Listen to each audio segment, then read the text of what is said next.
예, 내년 20대 대선을 위해서 한판 승부가 야심차게 준비한 특별기획 대선 인물 탐구 여야 후보들 개개인의 면면 깊숙이 들여다보는 시간이죠. 자, 오늘은 홍준표 의원 편입니다. 자, 함께 하시는 분 김수민 평론가 어서 오세요. 반갑습니다. 예. 자, 오늘 주인공 홍준표 후보 진중권, 김성희 두 패널이 한 줄 타이틀로 먼저 정의를 내려보겠습니다. 진 작가님부터.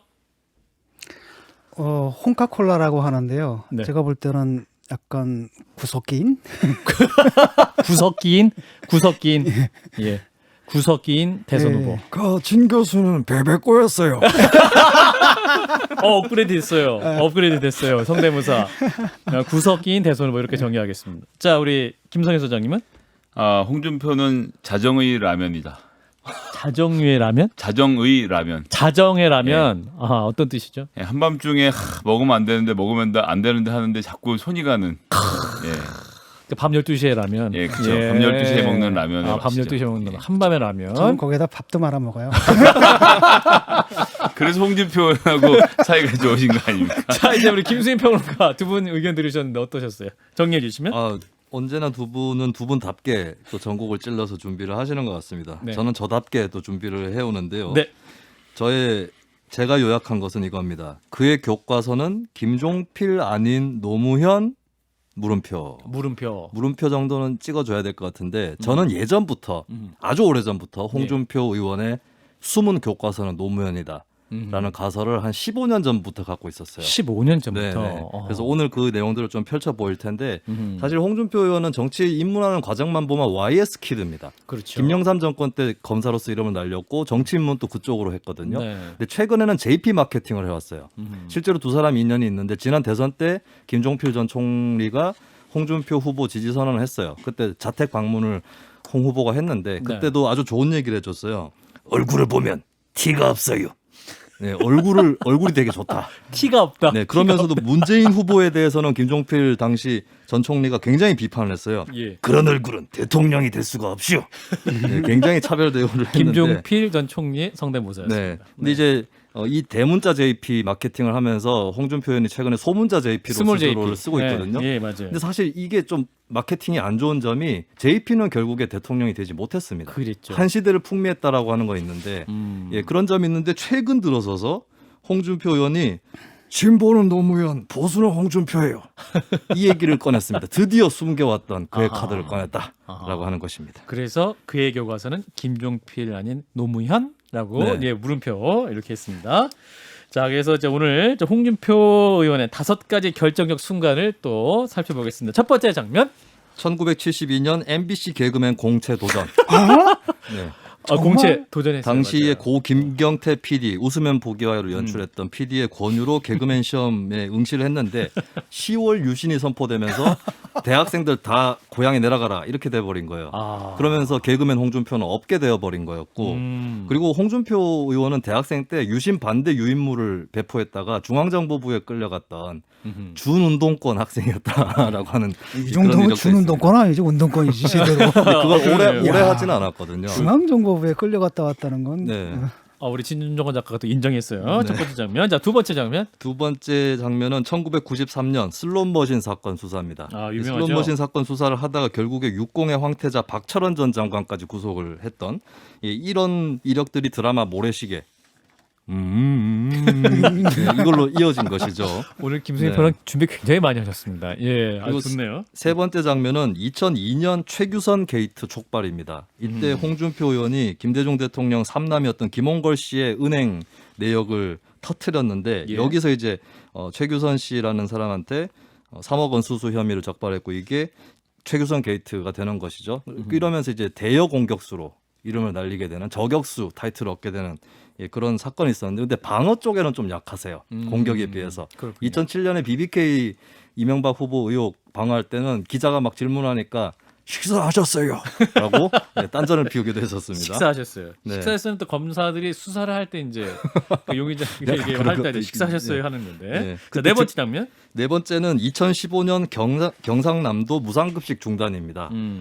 홍준표 의원 하면 한때는 개혁보수, 중도보수 이미지도 있었거든요. 근데 이때를 기점으로 해서 그 전에 진주의료원 폐쇄 그렇죠. 포함해서 강경보수의 아이콘으로 거듭나게 되는 그런 계기가 되었다.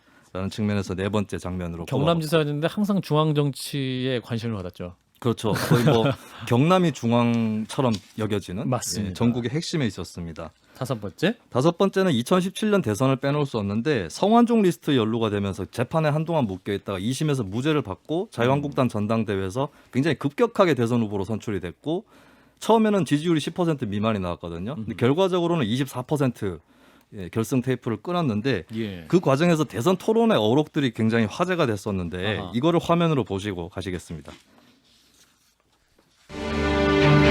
본인이 형사 피고인이기 때문에 아까 대한민국 세탁기에 넣고 돌리겠다 그러셨는데 많은 국민들이 우리 홍 의원님도 세탁기에 들어가셔야 한다고 생각한다고. 제가 이제 보기에는 예. 꼭 그 옛날에 그 이정희 의원을 보는 기분입니다. 지금 그거는 주적은 문재인 후보입니다. 예. 문재인 후보한테 공격을 하셔야지 자, 지금부터 계속 그래 하는 한번 거는 켜주시고요. 난 좀 그렇습니다. 세탁기 갔다 오셨다고 하는데 그 세탁기가 고장난 세탁기 아닙니까 혹시? 세탁기가 삼성 세탁기입니다. 왜 제가 주적이냐고. 친북 좌파기 때문에. 예. 네, 이게 농담처럼 들리는데 뼈들이 다 있어요. 2017년? 저는 삼성 세탁기 네. 얘기한 것도 음. 여기 있는 후보들이 다 재벌개혁하겠다고 하는데 나는 재벌개혁 편이다. 이런 메시지를 담고 있는 게 아닌가 좀 그런 해석이 있었고 그렇군요. 그리고 이거 영상 외에도 또 심상정 후보하고 설전을 벌이다가 예. 그 모든 것이 그래 베베꼬 해가지고 이것은 저는 좌파들은 좀 인간적으로 별로다 이런 메시지를 담은 게 아니었나. 예, 그래서 이 뭐 발언들에 대해서는 찬반이 분분할 수 있는데 굉장히 이제 지지층들을 결집해내는 그런 토론을 한 것은 맞다라고 볼 수 있겠습니다. 그렇군요. 모든 또 발언이나 행동 자체도 계산된 움직임으로 볼 수도 있겠다라는 해석을 하시는 거군요. 계산일 수도 있고 굉장한 순발력일 수도 수도 있고. 네. 예. 자, 우리 두 분 어떠셨습니까? 우리 김수민 평론가 5장면을 딱 꼽아 주셨는데 인상 깊었던 대목 혹은 이건 뺄 수 없다. 추가하고 싶은 장면이 있으면 어떤 게 있을까요? 진 작가님. 제가 이제 구석기 시대라고 아까 제가 했잖아요. 음. 근데 왜냐하면은 미래가 안 보여요. 이분 하는 것을 보면은 항상 과거지향적입니다. 그러니까 사실을 부활하겠다. 폐지됐는데 옛날로 돌리겠다는 얘기잖아요. 그러니까 비례대표 없애자. 그 현행 그 선거법이 그 헌법재판소에서 위헌 결정이 나가지고 비례대표제가 도입된 건데 그걸 또 뒤엎겠다. 과거로 돌아가겠다는 얘기고 사용제를 부활하겠다. 우리가 지금 실질적 사용제 사용 폐지국이 된 지 20년이 넘었는데 또 과거로 돌리는 거고 그다음 다시 핵무장하자. 옛날에 미군 부대 여기 핵들이 있었잖아요. 그거 철거한 지가 핵무장. 언제인데 예. 또 글로 돌아간다라는 거고 무상급식 중단하자. 이것도 하던 거 그만하고 옛날로 가자라는 거고 그다음에 진주의료원 같은 경우에는 사실 그 필요성이 이번에 이제 확인된 거 아닙니까? 코로나 국면 과정 속에서. 네, 근데 공공의료 그것도 차원에서. 없는 시대로 돌아가는 거고 그다음에 거기다 좀 전에 얘기한 것이 적폐청산 주장하면 친북 좌파다 이런 레토릭도. 그러니까 미래가 하나도 안 보이고 모든 게 이분한테는 과거가 좋았나 봐요. 그 시절이. 홍 과거, 의원은 이렇게 받아칠 수도 있습니다. 오래된 미래예요. 오래된 미래. 오래된 미래. 소설 그 미래가 늘 소설 늙은 제목이에요. 미래라는 게 문제라는 거죠. 예. 자, 우리 김 소장님은 예, 오래된 미래라는 라다크라는 동네 얘기 갑자기 생각이 났는데요. 저는 무상급식 중단 관련된 이야기를 좀 이게 이제 아무도 못하는 이야기를 마음껏 하는 캐릭터다. 그러니까 그렇죠. 트럼프랑 닮아 있는 거죠. 멕시코에서 이민자들이 넘어오는 것을 가지고 뭐라고 하면 안 되는데 내가 일자리를 잃어서 답답했는데 까짓거 담벼락을 칩시다. 이런 얘기를 하는 이런 것에 대해서 사람들이 매료가 되는 것이라고 PC 봅니다. 정치적 예. 올바름에 그렇죠. 대해서 넘어갈 수 있는 예, 부분이다. 폴리티컬리 코렉트, 이 PC주의가 강조가 되는데 이제 PC주의자들 중에서 뭐 잘하시는 분도 있지만 대부분이 상대방이 뭐라고 말하면 그 태도를 꼬집으면서 사람을 면박을 줘갖고 주저앉히는 경우들이 많거든요. 거기에 이 억눌려 있던 사람들이 홍준표 의원의 발언에 지금 이제 굉장히 뜨겁게 반응을 하고 있고 그것이 뭐 20대 남성들의 지지를 또 끌어내고 있는 측면이 있다고 생각을 하고요. 그래서 무상급식도 마찬가지로 뭐 짧게 말씀드리면 민주당이 무상급식 주장을 할 때 교육 예산을 증액을 하면서 무상급식을 했어야 되는데 다른 예산을 깎아서 무상급식을 하느라 학교 발전이 지지부진했던 게 사실입니다. 이런 것에 대해서 정확히 지적을 하면서 홍준표 도지사가 치고 나오니까 그 말이 맞지는 않지만 반박하기 어려운 상황을 만들었던 그런 능력들이 지금 발휘가 되고 있는 게 아닌가 저는 좀 그렇게 보고 있습니다. 김성회 소장님이 정치적 올바름, PC에 대한 반감 이런 얘기를 하셨는데 네. 또 홍준표 의원은 이렇게 얘기할 것 같아요. 우리 집의 PC가 성능이 좋습니다. 네, 알겠습니다. 네. 그래서 제 개그 코드가 아닙니다. 예, 알겠습니다. 왜냐면 예, 빙의돼서. 한 20년 늙은 느낌이었거든 방금. 네, 그래서 이제 우리는 퀴즈로 넘어가도록 하겠습니다. 퀴즈 우리가 몰랐던 홍준표 시간입니다. 자, 첫 번째 문제 주세요. 문제가 좀 길고 해서 잘 들어주시기 바라겠습니다. 네, 객관식 문제. 1996년 총선을 앞두고 통합민주당 소속 노무현, 유인태 등의 정치인들은 홍준표를 영입하기 위해 홍준표의 집을 찾아가 같이 술을 마시고 집에서 나오기도 했었습니다. 그 자리에서 노무현이 홍준표에게 한 말이 있는데 다음 중 어느 것일까요? 1번 홍 검사 큰 여당 가서 국회의원 할래요? 민주당 와서 큰 정치 할래요? 2번. 들어올 겁니까 안 들어올 겁니까? 와 빨리 답을 안 주는겨. 그래 베베 꼬여가지고 베베 꼬여가지고가 여기서 나왔다는 원조군요. 가설입니다. 네. 3번. 와 홍 검사가 삼김에 우산 밑으로 안 들어간다. 이카는 거 보고 내 반했대. 빨리 오서. 4번. 우리 보고 뭐 스타락 하는데 니나 내나 스타는 무슨 스타고. 5번. 마 오늘은 정치 얘기하지 말고 홍 검사 살아온 얘기나 좀 해줘서. 예. 자, 노무현이 홍준표에게 했던 말. 자, 골라주세요. 진 작가님. 1번 같아요. 1번. 아, 네, 아쉽고요. 자, 민주당 우리 와서 김 큰 소장이. 정치해라. 예, 송파 올림픽 아파트에 살던 홍준표 의원 5번. 5번. 마 오늘 정치하지 말고 홍검사 살아온 얘기는 해줘 있어. 아닙니다. 와. 정답은 저희가 맞추실 수 있을 줄 알았는데 노무현이 홍준표에게 했던 말은 우리 보고 뭐 스타락 하는데 니나 내나 스타는 무슨 스타고. 내가 4번 아니면 4번입니다. 1번이었거든. 왜냐면 이게 어법이 있잖아. 네네. 노무현의 어법이었는데 1번을 골랐지 나는. 여기서 주목되는 점은 노무현이 이미 노무현 입장에서 홍준표에게 동질감을 느끼고 있었다는 것이 있을 거예요. 그리고 두 사람 다 굉장히 가난한 환경에서 성장을 했고 그렇죠. 90년대 스타들입니다. 그렇습니다. 예, 그런 것들을 이제 먼저 의식해서 좀 설득을 하려고 했던 것 같고 실제로 홍준표 의원이 당시에 삼김의 우산 밑으로 들어가지 않겠다는 발언을 한 건 사실이에요. 그래서 실제로 통합민주당으로 가는 거 아니냐. 그리고 그 친구인 이주영 의원도 통합민주당 소속이었는데 홍준표 의원이 입당하는 걸 기다리고 있었는데 신한국당으로 가는. 안 왔죠. 예, 네. 그러면서 뒤통수를 세게 맞아서 많이 화를 냈다고 해요. 근데 훗날에 홍준표 의원이 솔직하게 고백하기를 자기가 정치를 시작한 이유는 국가와 민족 때문이 아니라 오랜 검사 생활을 했기 때문에 적들이 많아서 가족들을 보호하기 위해서 정치를 해야 했고 어허. 국회의원이 되기 위해서 큰 여당에 갈 수밖에 없었다. 뭐 이런 취지의 얘기를 하게 됐었습니다. 자연스럽게 두 번째 문제 갑니다. 주세요. 홍준표가 대선 주자로 자리매김하기 시작한 것은 2007년 한나라당 경선 때부터입니다. 그 당시에 홍준표가 출마 선언에 담지 않았던 것은 역시 객관식 1번. 5가지 중에 4가지는 담은 겁니다. 첫 번째, 중소기업 중심의 서민경제. 2번, 적극적인 국토개발로 토건의 고도화. 3번, 성장 만능에서 분배와 복지로. 4번, 외교 분야는 대미 자주 노선 강화로. 5번, 대북 분야는 북한의 현대화로. 어렵네요. 자, 진 작가님. 저 5가지 중에 홍준표의 공약이 저게 아니었던 다 것. 담겼다고. 저것 중에 네 개. 4가지가 담겼습니다. 3, 2, 1, 4번. 4번. 네, 아쉽고요. 자, 김성애 소장님. 2번. 2번 정답입니다. 적극적인 국토개발의 토건의 고도화. 설명해 주세요. 예, 사실 홍준표 후보가 당시에 경부고속국도 복층화 이런 공약을 하긴 했었거든요. 네. 근데 전반적으로는 분배, 대미 자주 노선 이런 진보적으로 보이는 가치에 힘을 실었어요. 그러니까 그때 당시에 홍준표 의원이 한나라당 의원으로서 노무현 정부에 굉장히 적대적이었는데 뭔가 노무현틱한 공약들을 갖고 온 겁니다. 그러네. 아니 보면 다 좌파 네. 공약이잖아. 네.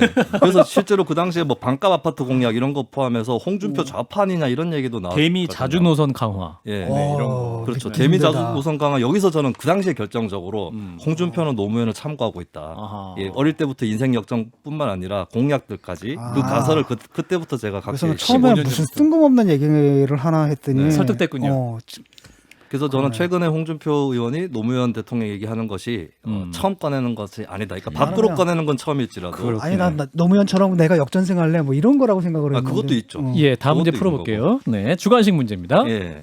홍준표가 자유한국당 대표를 맡았던 2018년 지방선거 직전 지방선거 후보 경선에서 투표권은 세 부류의 유권자들에게 주어졌습니다. 첫 번째 당원, 두 번째 자유한국당 지지층, 세 번째 땡땡 누구일까요? 아, 네, 좋습니다. 당시 세 부류에게 투표권이 주어졌는데 당원, 자유한국당 지지층 그리고 다른 하나는 무엇일까요가 문제입니다. 굉장히 어려울 수도 있고 쉬울 수도 있는 그런 문제가 되겠는데 항상 진 작가님한테 풀으라고 했으니까 이번에는 김 소장님이 답을 말씀해 주세요. 자, 주관식 무엇일까요? 당원 자유한국당 지지층 그리고 하나 더요? 네.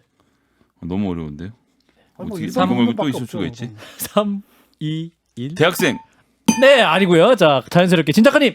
그냥 일반 국민 여론조사 아니에요? 일반 국민이 자연스럽게 튀기셨고요. 자, 일반 국민 중에서 요 부류만 아, 네. 요 부류만 한 번 더 기회 주신 겁니까? 예, 힌트. 예. 일반 국민 요 부류만 그러니까 일반 국민을 다 담진 않았다는 거예요. 마음을 정하지 못한 주부. 분들. 다시 한번? 주부. 주부. 무슨 말씀이세요? 자, 중도층? 중도층 아닙니다. 아닙니다. 정답 말씀해 주세요. 무당층입니다. 무당층. 무당층이 중도층이지. 아니죠. 무당층 아닙니다. 아닙니다.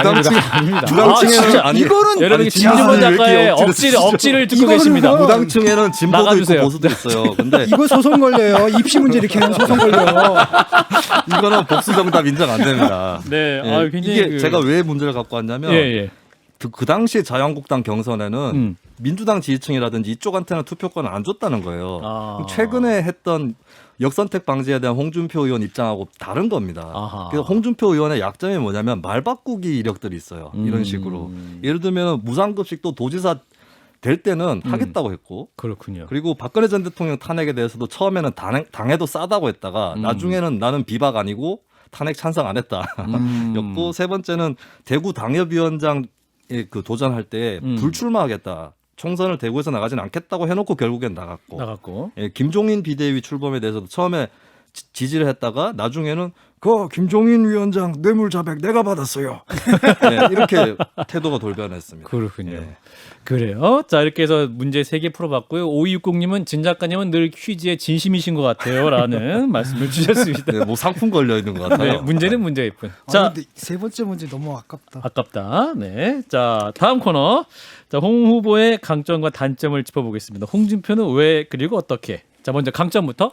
지난번에 추미애 후보 편 했었잖아요. 그렇죠. 두 사람이 저는 굉장히 비슷한 측면이 있다고 보거든요. 어쨌든 강한 생명력을 지니고 있고 공교롭게도 1996년 총선에서 스타 신인으로서 데뷔를 했어요. 그렇다면 마찬가지의 질문인데 심지어 최근에 민주당 지지층에게도 호감을 받고 있다라고 하는 진단이 나올 정도의 이 홍준표의 생명력 어디서 나오는 것일까? 네. 홍준표의 생명은 어디서 나올까? 자, 두 분 짧게 좀 말씀해 주시면 진 작가님. 지금 뭐 생명력이라고 하지만은 사실은 제가 볼 때는 그 이준석 후보한테 좀 이준석 대표한테 가 있던 2030표가 옮겨온 부분하고 지금 민주당 그 경선 과정 속에서 이재명을 도저히 받아들일 수 없는 사람들이 일부 지금 잠시 와 있는 것이 아닌가 이런 생각이 들어요. 그렇군요. 자, 우리 김성애 소장님. 예, 전 진정성에는 못 미치는 솔직함이 장점인 것 같습니다. 진정 그게 못 미치는 솔직함이요? 예, 그러니까 진정성까지 있다라고 보기 어려운 포퓰리스트적 측면, 아까 말씀하신 말이 바뀐 부분들이 있는데 어쨌든 지금 현존하는 정치인 중에 일단 말을 하면 액면 그대로 들을 수 있는, 그러니까 꼬아서 이야기하지 않는 것 자체만으로도 아하. 엄청난 미덕이라는 생각이 들어서 그런 점에서 사람들이 좀 좋아하고 있는 게 아닌가. 시원시원하잖아요. 시원시원하죠. 네. 시원시원하고 그 언어 자체가 뭐 이렇게 정치인들 언어라기보단 굉장히 장바닥 언어잖아요. 장바닥 언어로 그냥 그 다음에 문제의 본질 핵심 일을 잘 찔러요. 딱. 김수인 평론가. 일단 첫 번째로는 두 분이 어느 정도 지적하셨듯이 인간적인 특징이 있어요. 그러니까 어떤 순간에 보면 어떤 사람들한테는 굉장히 비호감인데 계속 지켜보면 좀 인간적으로 미워하기 힘든 이런 미워할 측면이 수 없는. 네, 맞아요. 예, 분명히 미워할 수 없는. 있어요. 예. 이해할 수 없는. 알고 보면 좋은 사람일 것 같기도 하고 뭐 이런 게 있는 거죠.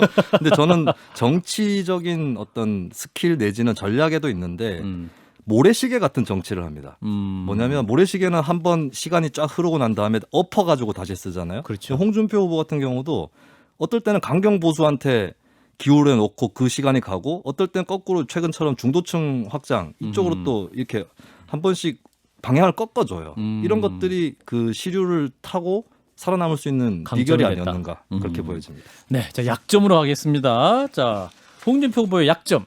약점은 간략한데 지난번 자유한국당 후보로 나왔을 때 굉장한 그 레이스를 이끌었잖아요. 근데 그렇습니다. 그럼에도 불구하고 현재 여론조사에서는 지지층 내부의 인기가 별로 없습니다. 국민의힘 아직까지는 전통적 지지층들에게. 예, 그 이유는 무엇인가? 그 이유는 무엇인가? 국민의힘 전통적 지지층에게 받지 못하는 이유는 무엇인가? 이 분석은 김성현 소장부터 해볼까요?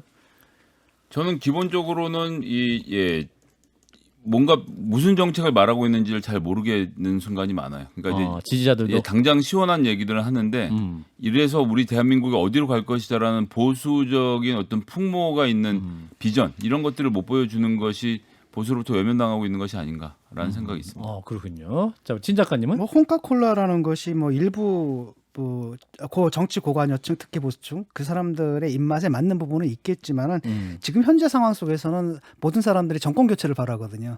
그럴 때 국힘 지지자들도 이제 뭘 원하냐면은 그러니까 중도층에 대해서 확장성이 있는 후보를 좀 원하고 그게 사실 윤석열로 가 있는 상황 속에서 제가 확장성이 더 있어요. 라고 하지만 그 말을 누가 믿어주겠냐라는 거죠. 그러니까 그 부분에 대한 의구심이 많이 남아 있는 것 같아요. 왜냐하면 아까도 얘기했듯이 그 비전이라는 게 미래가 아니라 정말 오래된 미래잖아요. 이러다 보니까 그 부분에 대해서 이번 비전이 없구나라고 생각해서 안 생기는 것 같아요, 지지가. 네, 김수민 평론가 마무리해 주세요. 예, 20초. 사실은 야권 지지자들이 중시하는 거는 집권 여당에게 제대로 들이받아서 뭘 했느냐 이거거든요. 네. 그 점에서 윤석열 전 총장한테 뒤져 보인다라고 하니까 홍준표가 문재인 정권에 맞서서 뭘 했지?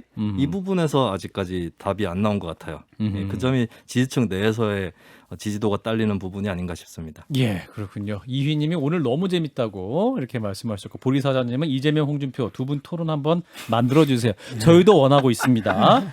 자, 진중권 홍준표부터 먼저 차베스와 두테르테라고요. 마무리.